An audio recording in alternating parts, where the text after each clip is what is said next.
Mesdames et messieurs, bienvenue à bord du World Explorer, le nouveau fleuron de la flotte Rivage du Monde. Nous sommes très heureux de vous accueillir à bord de ce magnifique navire pour une croisière qui vous conduira du Pays Basque espagnol au Portugal. Nous vous souhaitons à toutes et à tous une excellente croisière parmi nous.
Bonjour, messieurs, dames.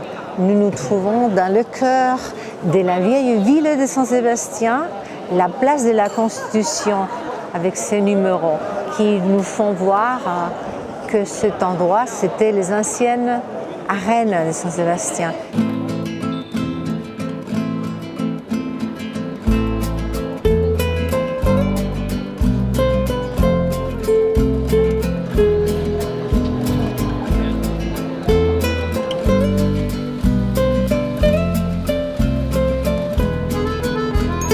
Saint-Sébastien, une ville de 186 000 habitants, avec beaucoup d'esprit touristique.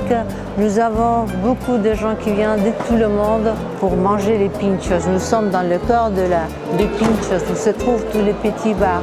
Saint-Sébastien, plein de vie, de couleurs.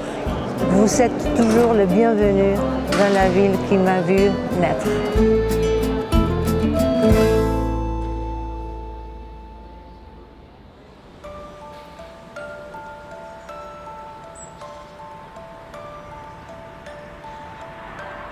À quelques kilomètres de Saint-Sébastien, nous visitons le village de Fontarrabie, ou Hondarribia en basque, situé juste en face de la ville d'Hendaye, en France. La petite cité médiévale peut se vanter de la richesse de son patrimoine historique, extrêmement bien préservé, avec ses remparts fortifiés. La vieille ville regorge de superbes maisons basques, la plupart possédant des balcons en bois peint de couleurs vives.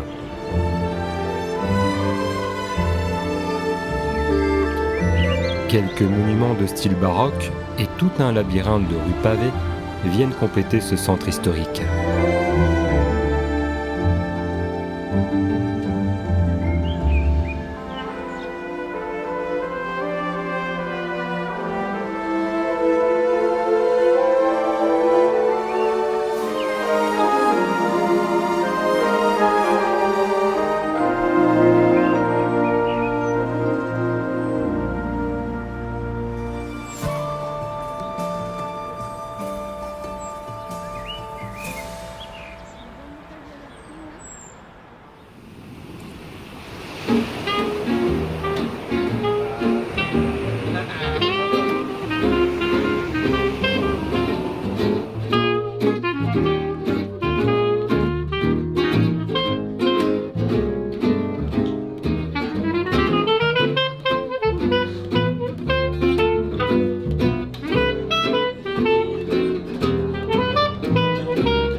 Good evening, ladies and gentlemen. Thank you for being here.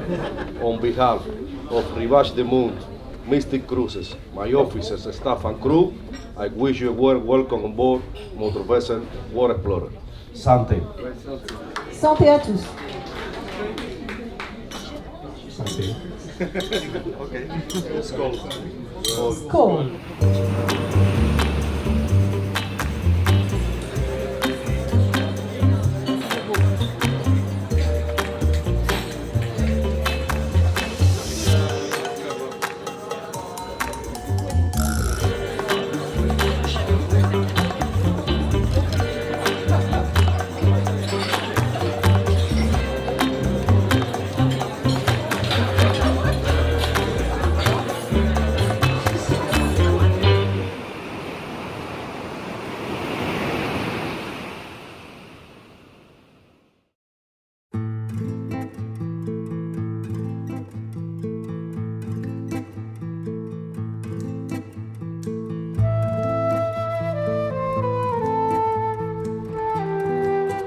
Trop souvent délaissée au profit des autres métropoles espagnoles, la ville de Bilbao est depuis quelques années une nouvelle destination touristique caractérisée par son rayonnement culturel.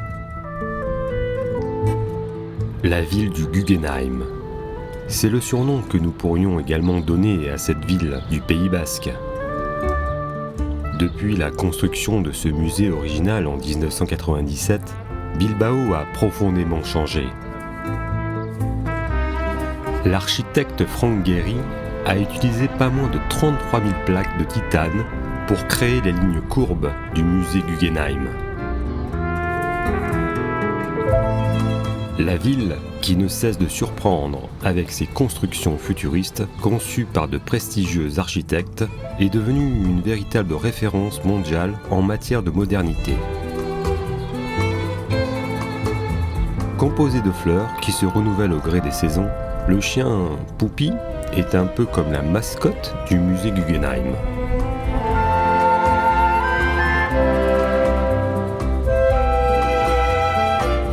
Ce qui confère à Bilbao son caractère unique, c'est ce curieux mariage entre modernité et tradition.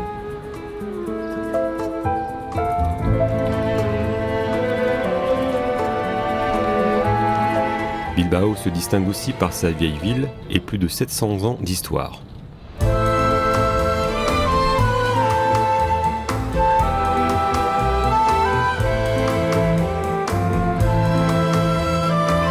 Il est agréable de se promener dans son vieux quartier, surnommé les Siete Calles, les 7 rues.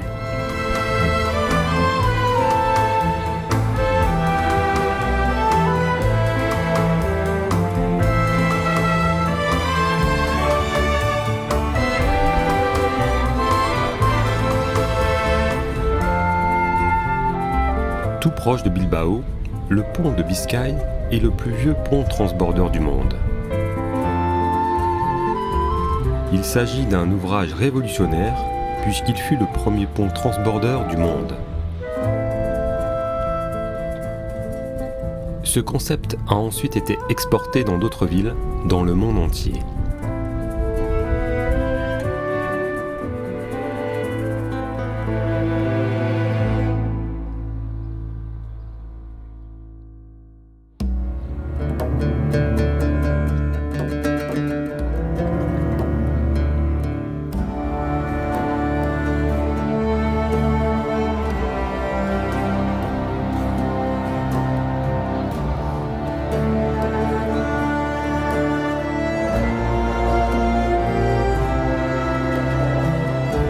Depuis des siècles, des milliers de pèlerins se lancent chaque année sur le chemin de Compostelle, dans le but de se rendre dans la capitale de la Galice et de franchir les portes de sa célèbre cathédrale.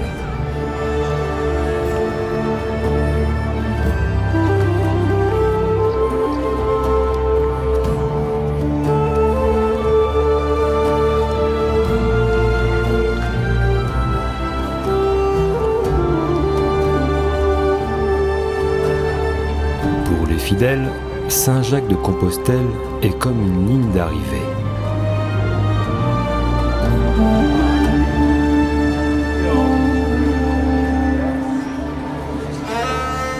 Tout au long du Moyen-Âge, Saint-Jacques-de-Compostelle fut une destination majeure pour d'innombrables pèlerins de toute l'Europe. Pour atteindre l'Espagne, les pèlerins traversaient la France. 4 voies symboliques partant de Paris, de Vézelay, du Puy et d'Arles et menant à la traversée des Pyrénées résument les itinéraires innombrables empruntés par les voyageurs.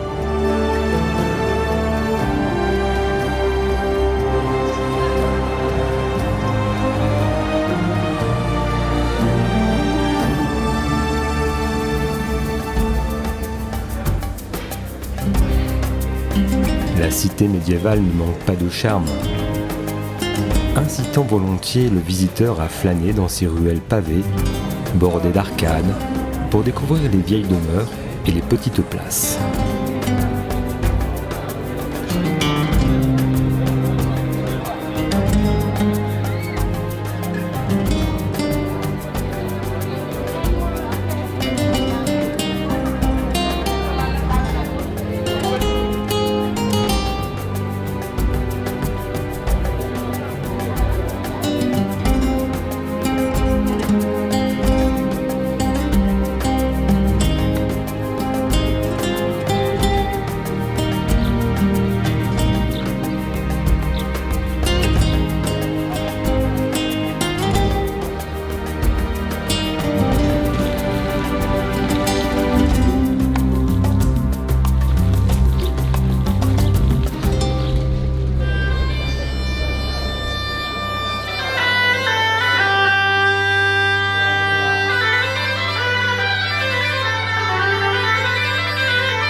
Point d'arrêt incontournable de la ville, la cathédrale du XIe siècle est un splendide exemple de la religion Galice. Édifié à partir de 1075, le monument a connu plusieurs phases de travaux et d'agrandissement, qui offrent un mélange de styles allant du roman au néoclassique, en passant par le baroque et le gothique. Elle a été élevée en l'honneur de Saint Jacques, évangélisateur de la péninsule ibérique, et dont les restes furent ramenés en Espagne après son martyre à Jérusalem.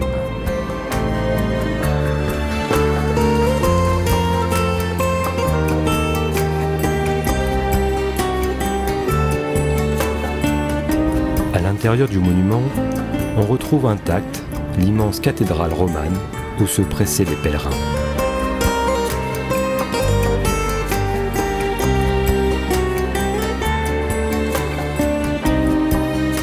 L'un des principaux symboles de la cathédrale, le Botta Fumero, a un immense encensoir, peut-être le plus grand du monde, utilisé lors des messes les plus solennelles. Oublié pendant près de 8 siècles, c'est la redécouverte du tombeau de l'apôtre par un ermite et l'évêque local qui permet de faire de Saint-Jacques-de-Compostelle un lieu majeur de la chrétienté.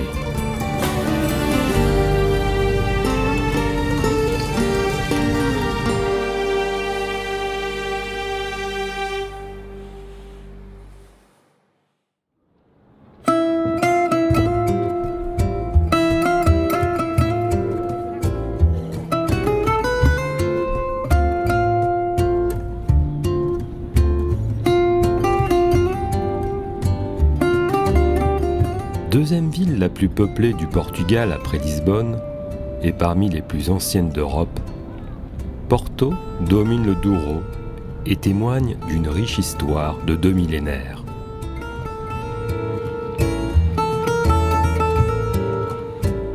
À la fois humble et opulente, la ville, classée à l'UNESCO, séduit tout autant par le charme de son centre historique que par sa cuisine, ses vins délicieux, sa vie animée et sa sympathique population. La meilleure façon de l'apprécier est de musarder dans ses rues pentues et colorées, venelles et ruelles escarpées, partent à l'assaut de la rive droite jusqu'à l'imposante cathédrale qui veille sur le vieux Porto.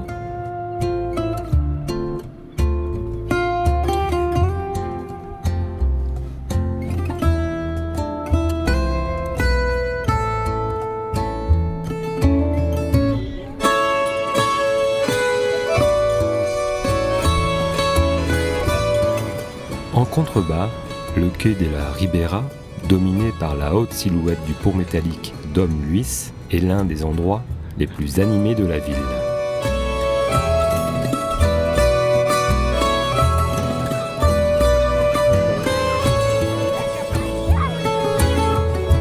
Avec ses nombreux restaurants, ses maisons vétustes pavoisées d'azuleros et de lessives multicolores, le quartier respire la douceur de vivre. Assis en terrasse, l'on se laisse bercer par le clapotement du Douro, le tintement d'un verre de vin et la musicalité de la langue. La rive gauche du Douro abrite les chais de vinification du Porto. Depuis le quai, avec ses pittoresques embarcations de bois qui transportaient jadis le précieux nectar, et son enfilade de terrasses dédiées à la dégustation, la vue sur la ville de Porto est tout simplement sublime.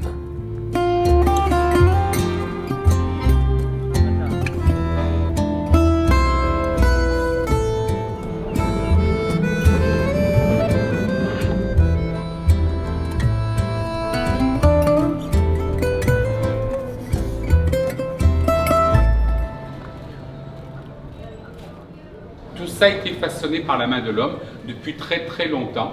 Est-ce que vous savez depuis combien de temps on a du vin dans cette région-là? Avant Jésus. Madame a raison. On a des traces de vignobles 2000 ans avant Jésus-Christ. Donc c'est pas d'aujourd'hui qu'on fait du vin dans cette vallée-là. Donc pour faire du bon vin, je ne vais rien vous apprendre. Il faut un bon climat, il faut une bonne terre, il faut des hommes.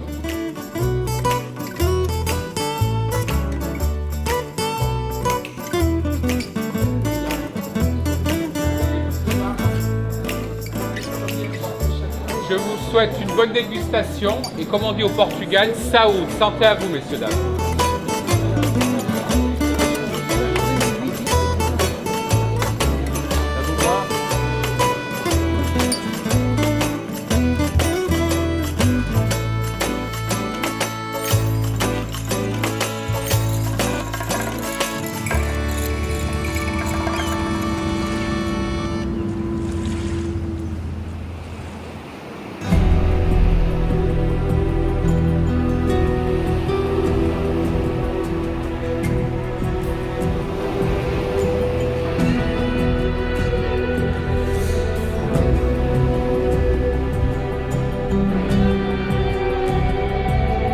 Bonjour, nous arrivons enfin à Lisbonne, but de notre voyage. Nous arrivons dans la lumière du Tage, dans cette ville mythique qui a été la capitale commerciale du monde au XVIe siècle en quelque sorte, puisque sur ces quais, on avait l'or du Brésil qui affluait, les épices des Indes, les porcelaines de Chine, beaucoup de richesses de l'Afrique.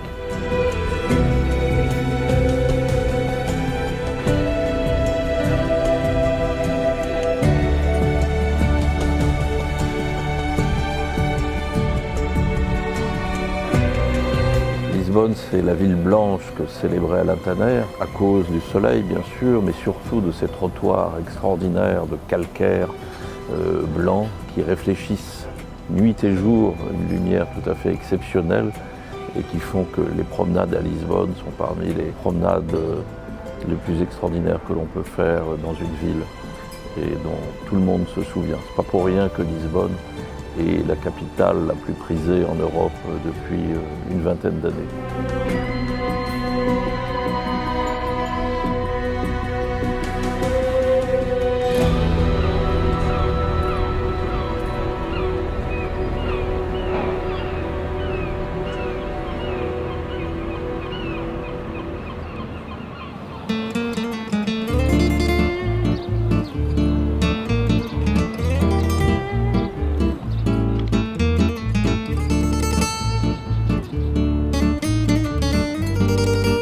Assurément européenne, Lisbonne est une capitale qui ne ressemble à aucune autre.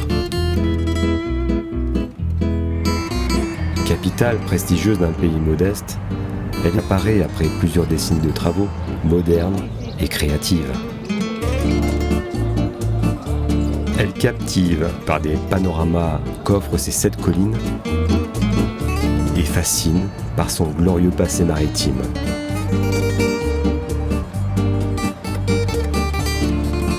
C'est aussi une capitale où se mêlent avec délice plusieurs époques et atmosphères, propres à chacun de ses quartiers historiques. C'est enfin une expérience unique et personnelle qui s'offre à celles et ceux qui la visitent, poussant le visiteur à ralentir le rythme pour profiter des petits instants et des plaisirs éphémères.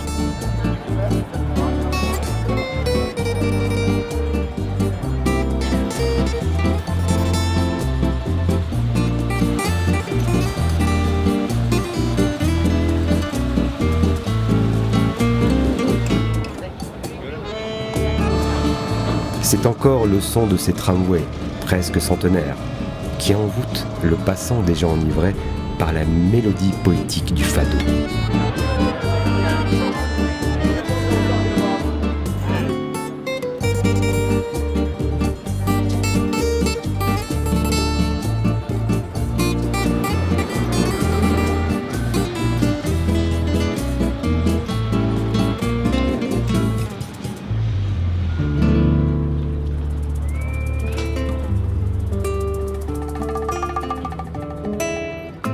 L'Alfama s'étage sur le flanc sud d'une colline qui descend vers le Tage.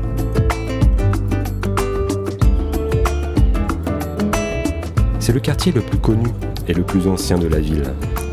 Et c'est l'un des symboles de Lisbonne. Il forme un bric-à-brac poétique où la vie s'épanche dans la rue.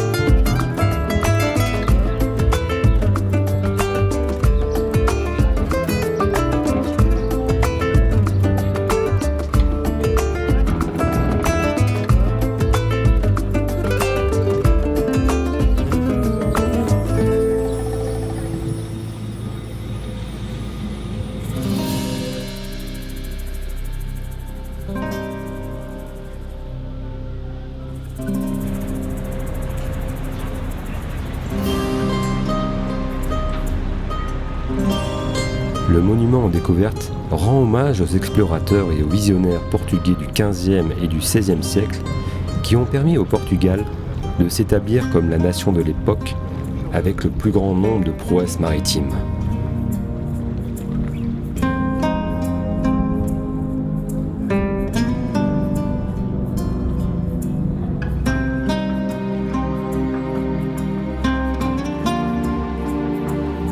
La tour de Belém est le bâtiment le plus emblématique de Lisbonne.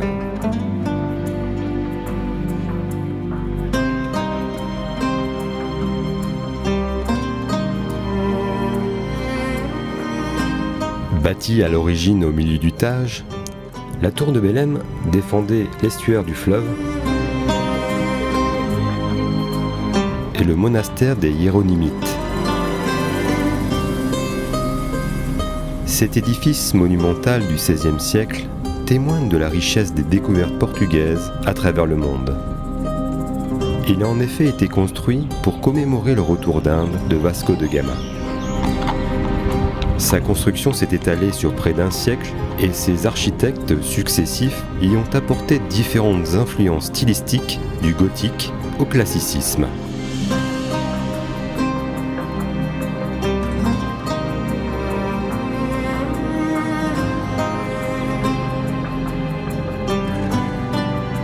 L'église Sainte-Marie abrite les tombes de Vasco de Gama et de Luís de Camões, célèbre poète du XVIe siècle.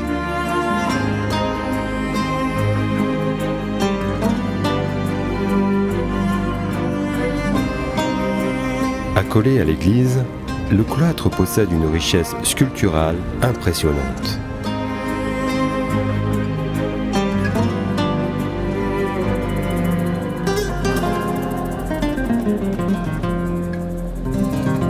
percée par de larges arcades qui prennent appui sur de fines colonnettes dont la décoration s'inspire du gothique de la Renaissance.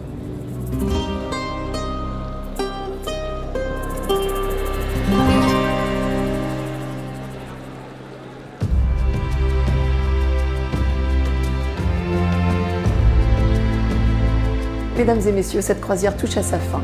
Nous espérons vous revoir très vite à bord de l'un de nos bateaux Rivages du Monde et vous souhaitons un excellent retour à la maison. À bientôt.